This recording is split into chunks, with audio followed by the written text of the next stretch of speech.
On va changer de sujet avec vous, on va parler, mais justement on va parler de simplicité, de bonnes choses à la portée de tout le monde, ou presque, de cette cuisine crue, de cette cuisine à portée de saveur et de toucher comme vous faites.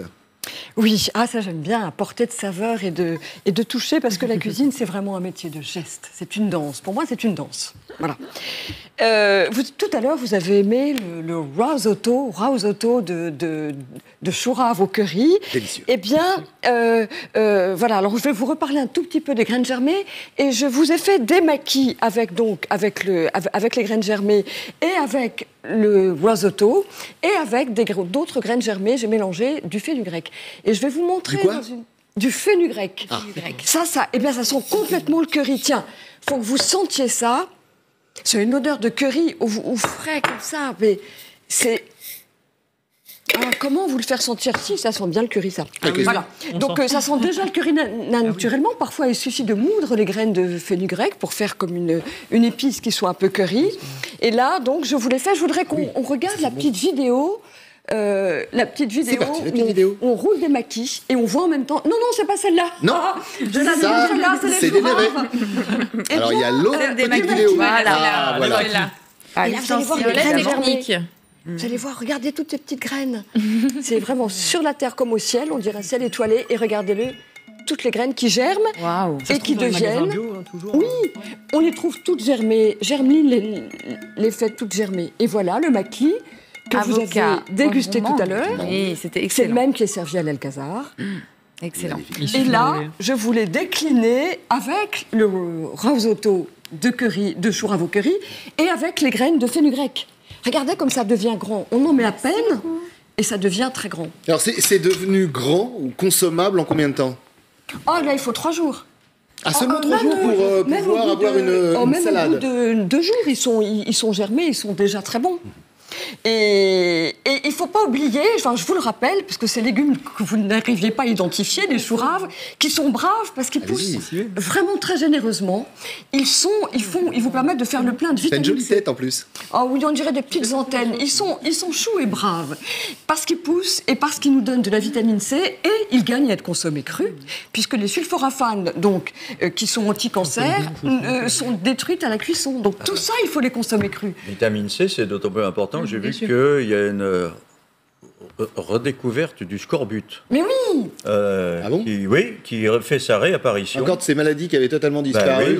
Qui fait sa réapparition par manque de vitamine C, justement. Et je crois que les vitamines C, il ne faut pas les prendre, il faut pas du tout les prendre en comprimé. Il faut décidément les prendre dans les fruits et dans les légumes. Votre foie gras d'hier? Alors, pourquoi je vous le ressors chose aujourd'hui? C'est parce que hier, j'ai reçu un thé, qui est un thé de chai, et quand j'ai goûté ce thé, je me suis dit, avec la bonne foi, ça va être canon. Et là, Alors la bonne foi pour nos téléspectateurs qui n'étaient pas là hier, je vous explique, c'est le foie gras sans foie gras qui est fabriqué par Marie-Sophie. Ça a le goût du foie gras. Et ça, incroyable. Ça a le goût du foie gras. La texture et le goût. Ouais, texture et goût. Et donc ça se marie, vous dites très bien avec ce thé. Je suis tombée par terre, je l'ai reçu hier. Alors c'est un thé qui n'est pas Christopher, encore vous allez tomber par terre. Distribuez le thé, si vous voulez. Voilà. Distribue le thé. C'est un thé qui n'est pas encore commercialisé, elle arrive en bateau. J'ai reçu un échantillon hier. C'est Karine Baudry qui l'a sourcé. Et c'est avec elle que j'ai appris l'art du thé et l'art de la dégustation. C'est vraiment une experte.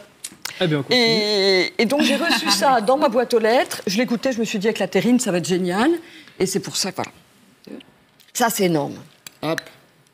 Je vous laisse le plateau si vous voulez. On rappelle que votre bonne foi est commercialisée maintenant. On peut la trouver. Elle est en vente sur le site l'instantcru.com. Elle est livrée par Chronofresh. Mais on peut aussi la trouver dans les magasins bio. Alors voilà.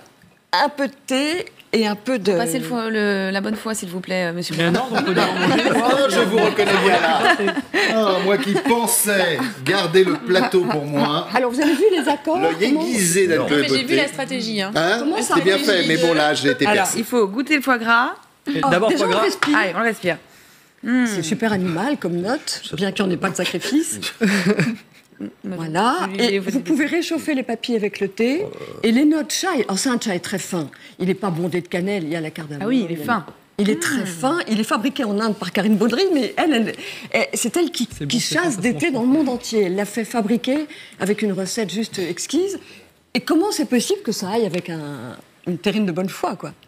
Tout simplement, les accords. Alors, on parle souvent des accords mets-vin, mais il y a des accords mets-thé. C'est important. Alors moi, dans mon livre, L'Instant Cru, j'ai accordé tous mes plats avec des thés et avec des vins grands crus. Et avec des thés grands crus. Et si vous voulez retrouver toutes ces recettes, il y a un site, regardez, ça s'affiche, et il y a un livre, regardez, il est derrière moi. Merci beaucoup, Marie-Sophie Helle, d'avoir été présente dans cette matinale week-end.